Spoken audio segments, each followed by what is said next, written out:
एक और ब्रेकिंग खबर की तरफ आपको ले चलते हैं।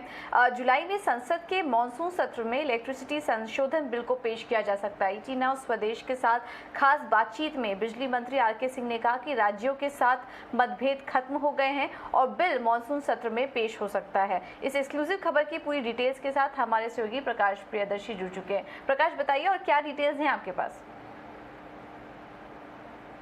देखिए, इलेक्ट्रिसिटी अमेंडमेंट बिल संसद के अगले सत्र में पेश किया जा सकता है। हमारे साथ एक्सक्लूसिव बातचीत करते हुए केंद्रीय ऊर्जा मंत्री ने इस बात के संकेत दिए हैं और कहा है कि फ्रेश कंसल्टेशन की जो प्रक्रिया है वो राज्यों के साथ पूरी कर ली गई है और जो डिफरेंसेस थे उसको भी उस पर भी सहमति बना ली गई है। जैसा कि आपको पता है कि सरकार इलेक्ट्रिसिटी अमेंडमेंट बिल पेश करने जा रही है, जिसका मकसद ये है कि डिस्ट्रीब्यूशन सेक्टर को ज्यादा ओपन किया जाए, इसको डी लाइसेंसिंग व्यवस्था के तहत लाई जाए, प्राइवेट सेक्टर्स की इसमें एंट्री हो, जिससे कि कंज्यूमर को इसका काफी फायदा हो। सबसे बड़ा फायदा इसका कंज्यूमर को ये होगा कि उन्हें एक ही एरिया में कई तरह के डिस्कॉम्स मिल जाएंगे, जिनकी सर्विस क्वालिटी के आधार पर वो उनका चुनाव कर सकते हैं। साथ ही साथ इस सेक्टर में नई कैपिटल आएगी, नई टेक्नोलॉजी आएगी।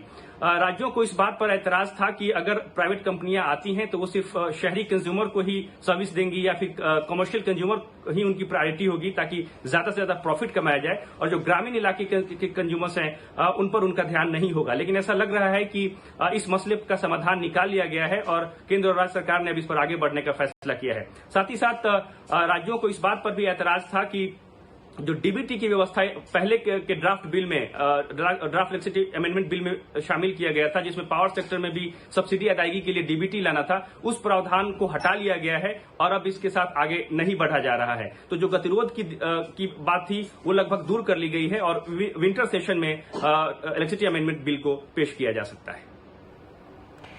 ठीक है, तो विंटर सेशन में इलेक्ट्रिसिटी अमेंडमेंट बिल को पेश किया जा सकता है। ये एक्सक्लूसिव खबर है आपके लिए और हम देख सकते हैं कि कई सारे पावर स्टॉक्स जो हैं, आज मार्केट इतना मजबूत नहीं है पर निचले स्तरों से काफ़ी अच्छी रिकवरी देखने को मिल रही है, चाहे वो टाटा पावर। रोहित, आपने ये खबर सुनी, जो चार्ट्स पे एक रिएक्शन देख पा रहे हैं, आपकी स्क्रीन पे भी आपको 4 स्टॉक्स दिख रहे होंगे पावर क्षेत्र से। कौन सा चार्ट आपको सबसे ज़्यादा मजबूत दिख रहा है और किस में लग रहा है कि मोमेंटम बरकरार रहेगा? क्योंकि हम देख रहे हैं कि ये जितने भी पावर स्टॉक्स हैं इनको लेके कई सारी खबरें आ रही हैं। किस तरीके का स्टॉक रिएक्शन की उम्मीद करें आगे? सच्ची देखिए, पावर स्टॉक की अगर हम लोग बात करेंगे तो मुझे लग रहा है कि यहाँ पर आपको जो है स्टॉक जो मेरे दिमाग में हमेशा रहता है वो है टाटा पावर।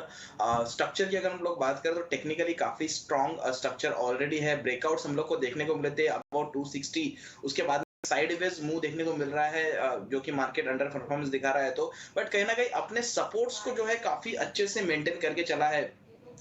215 210 काफी बढ़िया सपोर्ट था, उसके ऊपर काफी अच्छे से मैनेज कर रहा था। मुझे लग रहा है कि यहाँ से आप एक बार एक्सपेक्ट करके चल सकते हैं कि एक next leg of northward move आपको देखने को मिले towards again 260 on the immediate basis and 300 on the overall basis. तो टाटा पावर मेरा जो रहेगा स्टॉक रडार पे रहेगा। यहाँ पर आपको सोच के चल सकते हैं। अगर किसी के पास में ऑलरेडी लॉन्ग्स है तो बिल्कुल बने रहना चाहिए। अगर किसी को फ्रेश लॉन्ग्स भी करना है तो आप करके चल सकते हैं। अगेन मोटा मोटा जो आपका स्टॉप लॉस रहेगा वो 215 का रहेगा ऑन क्लोजिंग बेसिस, और जब तक ये स्टॉक 215 के ऊपर ट्रेड कर रहा है आप एक बार एक्सपेक्ट करके चल सकते हैं कि 300 के लेवल आपको 3 से 6 महीने में देखने को मिले।